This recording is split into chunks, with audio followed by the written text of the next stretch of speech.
This is the story of how my village survived Ebola.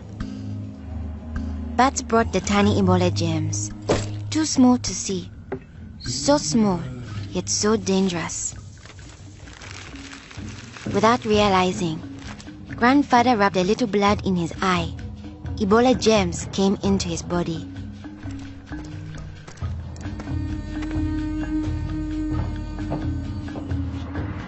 Days went by.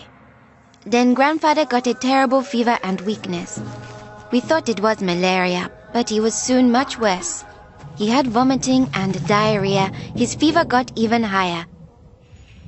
I ran to get the nurse. But Grandfather had already died. I was heartbroken. The nurse thought it might be Ebola, a disease caught from bush meat, but which spreads from person to person. Others in our region had already died of this new disease.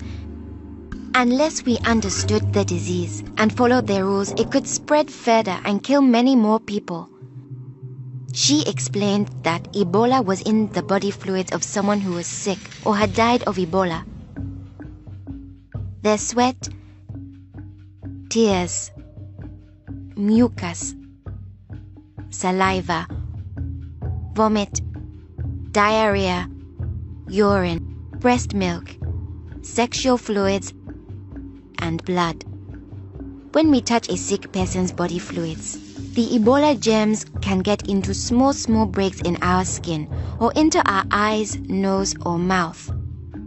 The Ebola germs spread into our body and make us sick. When somebody dies of Ebola, that body is much more contagious. No one should ever touch the dead body. The nurse advised us to wash our hands with soap and water right away. She contacted the trained burial team to help us bury Grandfather's body safely. The burial team came. They comforted us and explained what they had to do to protect us. The team wore protective clothing that kept them safe from the dangerous germs.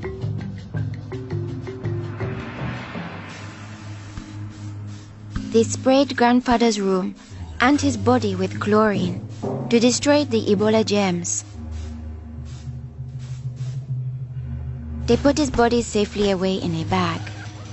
To prevent the spread of Ebola, no one could touch the body of anyone who had died with signs of the disease.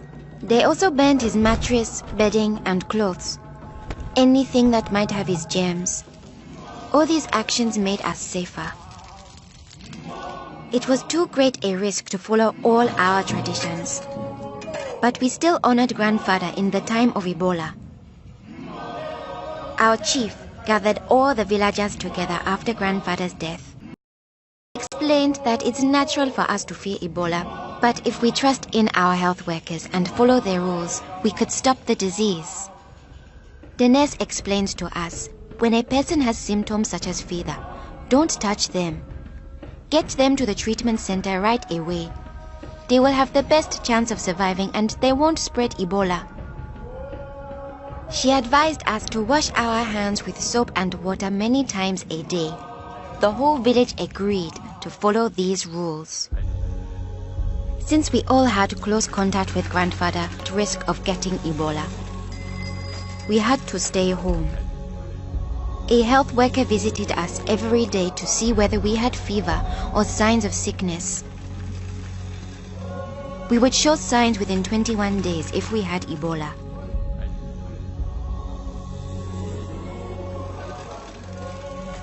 Many days passed, and I thought we would all stay healthy.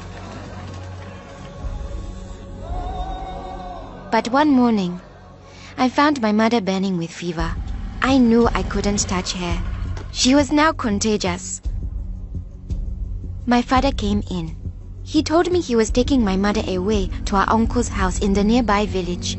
He was afraid to take her to the treatment center, afraid he'd never see her again. I knew I had to stop them. I was young, but I stood up to both of them. I told them if this could be Ebola, she must go to the treatment center right away. We needed to trust in our health workers to save her, save ourselves, and save our village. I saw in their faces that they understood. Running away would only lead to more death and suffering. My mother tested positive for Ebola. They found her a bed. At first, the health workers looked scary, but I knew they wore the suits to protect themselves, and inside they were normal people like the nurse. They took good care of my mother. They gave her fluids, medicine and food, and helped her body stay strong to fight Ebola. I missed my mother very much, but I could still talk to her on the phone. Sadly, some people in my village didn't survive, but my mother got better day by day.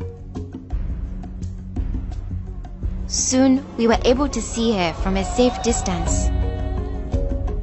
One day, the nurse announced that my mother would live. Now we were safe to hug and kiss her. It was a day to celebrate. Our village followed their rules. We trusted our health workers, brought our sick for care right away, called for the safe burial team when one of our people died, and we always washed our hands with soap and water.